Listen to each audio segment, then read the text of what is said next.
द्विवेदी नाम हुआ मेरा और नेटवर्क इंडस्ट्री में 2003 में आया था। एक्चुअली मैं दिल्ली गया था, एक स्टडी के दौरान नेटवर्क इंडस्ट्री को समझने का मौका मिला। देखा, सुना, समझा, जाना और बहुत शिद्दत के साथ 10 साल उस कंपनी में काम किया। बहुत सारे अचीवमेंट हुए। तो खट्टा मीठा सारा अनुभव है डायरेक्ट सेलिंग के बारे में।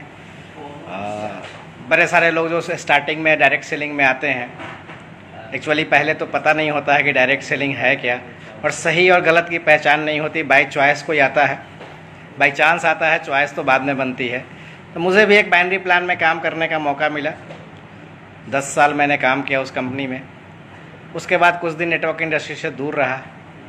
फिर दिसंबर 2017 में मैंने फिर से एक बहुत अच्छी कंपनी के बैनर तले एक जनरेशन प्लान, एक प्रोडक्ट बेस के तरफ मैंने काम शुरू किया। देखा, जाना दोनों प्लान को, दोनों का अलग ही अनुभव था। एक तरफ प्रोडक्ट बेस, एक तरफ जनरेशन प्लान। तो जिस कंपनी में मैं था उसमें एक डेमो का कल्चर हुआ करता था कि बिना डेमो के बात ही नहीं करेंगे। तो पहले तो स्टार्टिंग में अच्छा लगता है कि जब मुझे जानकारी नहीं थी केमिकल कंपोजिशन क्या होता है, तो मैंने ये 20 सालों के दौरान, डायरेक्ट सेलिंग में 20 सालों के दौरान ये मैंने महसूस किया कि जब भी प्रोडक्ट की प्राइस हाई होती है, प्रोडक्ट की प्राइस जब भी हाई होती है तो हमें ड्रीम और डेमो बेचना पड़ता है। एक्चुअली सही में डायरेक्ट सेलिंग का मतलब क्या है? मैन्युफैक्चर टू कस्टमर है, बीच में कोई मिडिल मैन नहीं है, एड एजेंसीज नहीं है। तो प्रोडक्ट रिजनेबल प्राइस पे आने चाहिए। लेकिन अभी तक का इतिहास ये रहा है कि मार्केट से महंगे प्रोडक्ट बेचे जाते हैं, जिसकी वजह से हम टीम तो बनाते हैं लेकिन टीम रीपरचेजिंग नहीं कर पाती है, जिसकी वजह से मुझे रेगुलर इनकम नहीं आ पाती है। आगे से टीम तो जुड़ता है लेकिन पीछे से गायब होते जाता है। तो बड़े सारे लोग आज भी महंगे प्रोडक्ट बेचने के लिए डेमो का सहारा लेते हैं। और डेमो को मैं जस्टिफाई करना चाहूँगा सर, डेमो अलग अलग कंपनी का अलग अलग तरीके का होता है। आज तक मैं डेमो को सही से नहीं समझ पाया। कोई कंपनी कुछ डेमो दिखाती है, कोई कंपनी कुछ डेमो दिखाती है। सबका अलग अलग डेमो करने का तरीका होता है। तो बहुत सारे लोग हैं, मैं जिस कंपनी में था मैं बिना डेमो का बात नहीं करता था स्टार्टिंग में। तो जहाँ भी जाता था एक पेस्ट का डेमो, एक साबुन का डेमो, एक अच्छा प्रोडक्ट कैसे जज करते हैं। फिर बाद में मुझे समझ में आया कि डेमो का एक्चुअली फंडा क्या है? Chemical composition. बहुत सारे लोग स्पून निकालते हैं, उसमें पेस्ट डालते हैं, उसके ऊपर एसिड डालते हैं। इसका रियल और सच्चा मीनिंग ये है सर, वो इतना करने की आपको ज़रूरत नहीं है। आज के डेट में हर कोई नेटवर्क इंडस्ट्री को समझता है, प्रोडक्ट की क्वालिटी को समझता है। आपको डेमो करने की ज़रूरत नहीं है। अच्छा, एक्चुअली जब भी आपको कोई डेमो किया जाए पेस्ट के ऊपर, तो आपको डेमो करने की ज़रूरत नहीं है एसिड डाल के दिखाने की, देखो कैसे रिएक्ट करता है। सिर्फ उसका केमिकल कंपोजिशन आप उठा के देखना। जिस पेस्ट में रिएक्शन हो रहा है ना, जो भी पेस्ट रिएक्ट करेगा उसके अंदर देखना इंग्रेडिएंट्स में कैल्शियम कार्बोनेट होगा। अगर कैल्शियम कार्बोनेट है तो एसिड के साथ रिएक्ट करेगा। अब उसको एक सातवां अजूबा की तरफ पेश किया जाता है कि देखिए दुनिया का सारा पेस्ट खराब है और हमारा पेस्ट बहुत बढ़िया है। सर, एसिड का एक नेचर होता है, केमिकल कंपोजिशन होता है कि कार्बोनेट के साथ रिएक्ट करेगा, तो जाहिर सी बात है रिएक्शन होनी है। जिस पेस्ट में रिएक्शन नहीं हो रहा है उसका आप इंग्रेडिएंट्स एक बार चेक करना। कैल्शियम कार्बोनेट नहीं होगा, सिलिका और सॉर्बिटॉल होगा। तो इतना जो लंबा प्रोसेस में आप जाते हैं ना डेमो के कल्चर में, उससे अच्छा है उसका आप इंग्रेडिएंट्स पर लें। अगर कैल्शियम कार्बोनेट है तो एसिड के साथ रिएक्ट करेगा, नहीं है तो नहीं करेगा। अब ये देखना जरूरी है कि कैल्शियम कार्बोनेट आपके दांतों के लिए अच्छा है या नहीं है। हर मुकाबले में एक ही दाव नहीं लगाते हैं। डेंटिस्ट के पास भी जाते हैं तो मेडिकेटेड टूथपेस्ट होता है, सिलिका सॉर्बिटॉल का अलग होता है, कैल्शियम का अलग होता है। आपके दांतों की बनावट क्या है, उसकी नीड क्या है। जनरली मैं आपको बोलना चाहूँगा कि अगर आपका टीथ सेंसेटिव है, बहुत ज़्यादा सेंसेटिव है, तो सिलिका सॉर्बिटॉल वाला टूथपेस्ट इस्तेमाल करना चाहिए। नॉर्मल टीथ है तो मसूड़ों को और दांतों को मजबूत करने के लिए मुझे कैल्शियम की भी ज़रूरत है। तो ऐसा नहीं है कि जो पेस्ट रिएक्ट कर रहा है वो खराब है। कैल्शियम कार्बोनेट है जिसकी वजह से रिएक्ट कर रहा है, और जिसमें नहीं रिएक्ट कर रहा वो सिलिका सॉर्बिटॉल है। तो आपको डेमो करने की क्या ज़रूरत है? अब देखना, जो भी आपके पास डेमो लेके आते हैं ना, वो ऐसे पेस्ट लेके आएंगे जिनका इंग्रेडिएंट्स में कैल्शियम कार्बोनेट होगा।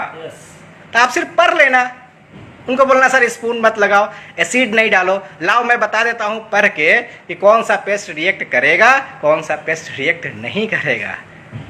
आपको डेमो और स्पून और चम्मच निकालने की ज़्यादा ज़रूरत नहीं है, आपको सिर्फ इंग्रेडिएंट्स पढ़ने की ज़रूरत है। और ये डेमो का कल्चर लेमैन के लिए होता है, गाँव के लिए होता है, जो कम समझदार है उनको डराने के लिए होता है। और डरा करके देखो कैंसर हो जाएगा, देखो फलाना बीमारी हो जाएगा, डराएंगे तो बिजनेस होगा। भैया पढ़े लिखे लोग, मैं जिस कंपनी में पहले था, एक डॉक्टर के पास गया, मेरा अपलाइन भी मेरे साथ थे, उनको इतना उन्होंने बुरे तरीके से मतलब झाड़ दिया कि आप मुझे समझाओगे एसिड क्या होता है, केमिकल कंपोजिशन क्या होता है। उन्होंने मुझे बताया कि ब्रजेश जी एटलीस्ट आप तो पढ़े लिखे हो, आपको डेमो करने की ज़रूरत नहीं है, आप सिर्फ इन्ग्रेडिएंट्स पढ़ लो, कैल्शियम कार्बोनेट होगा तो एसिड के साथ रिएक्ट कर जाएगा। ये लेमैन को कहाँ से लेके घूम रहे हो आप इसके साथ डेमो करने के लिए, सिर्फ इन्ग्रेडिएंट्स पढ़ो। मुझे भी पता चला, अच्छा जी ऐसा होता है। बड़े सारे लोग साबुन का TFM 78% है या 76% है, ग्रेड 1 है तो बेटाडीन साफ करते हैं। सर बेटाडीन साफ आपको दिखाने की ज़रूरत नहीं है, मार्केट में भी ऐसे सोप हैं जो बेटाडीन क्लीन करते हैं। जिस साबुन में TFM 75 से ऊपर है, 76 से ऊपर है, वो सारे प्रोडक्ट बेटाडीन क्लीन करेगा। सिर्फ देखने की ज़रूरत है TFM है कि नहीं। आपको जो डेमो दिखाने आता है वो वैसा साबुन लेके आता है जिसका TFM लो है, और आपको दिखाता है मार्केट का सबसे महंगा साबुन। अच्छा, जिस कंपनी में मैं था ना, वो लोग बोलते थे कि एसिड के साथ रिएक्ट करेगा पेस्ट। मैंने पूछा जेल के साथ क्यों नहीं करता, तो मुझे उस कंपनी में समझाया गया था कि जेल खतरनाक होता है, जेल में डबल कोटिंग होती है, केमिकल की ज़्यादा कोटिंग होती है, इसलिए रिएक्ट नहीं करता है, पेस्ट इस्तेमाल करना चाहिए। और कुछ दिनों के बाद वही कंपनी एलोवेरा जेल के साथ टूथपेस्ट लॉन्च करती है। तो मुझे भी डाउट हो गया कि भाई एक तरफ बोलता है जेल खतरनाक है, दूसरी तरफ कंपनी जेल फॉर्म में टूथपेस्ट लॉन्च कर रही है। तो डेमो का फार्मूला हर कंपनी का अलग अलग होता है। कुछ कंपनी के पास मैं गया, आप देखेंगे ओमेगा फ्लैक्स के साथ, ओमेगा फ्लैक्स आपने देखा होगा, जिनके भी आप फ्लैक्स वाले हैं, वो लोग क्या करते हैं, एक थर्माकोल रखते हैं और थर्माकोल को लेंगे और उस पर अपना ओमेगा फ्लैक्स डालेंगे, थोड़ी देर के बाद थर्माकोल गल जाएगा। अब वो क्या बोलते हैं, आपका कोलेस्ट्रॉल कट के इसी तरह से बाहर आ जाएगा। दूसरी कंपनी में मैं गया, मैंने पूछा, मैं जिस कंपनी में था उसका थर्माकोल नहीं गलता है। तो मैंने पूछा कि सर मेरे कंपनी से तो फलाना कंपनी अच्छा है, हमारे यहाँ तो अपने ओमेगा फ्लैक्स से थर्माकोल नहीं कटता है। और वो तो बोल रहा है कि आपका प्रोडक्ट बेकार है। तो मैं बहुत कंफ्यूज हो गया कि किसका प्रोडक्ट अच्छा मानूं, कोई थर्माकोल को गला रहा है, कोई नहीं गला रहा है। तो भाई कोलेस्ट्रॉल कटता नहीं है, वो कोई पदार्थ नहीं है कि कट के बाहर हो जाएगा।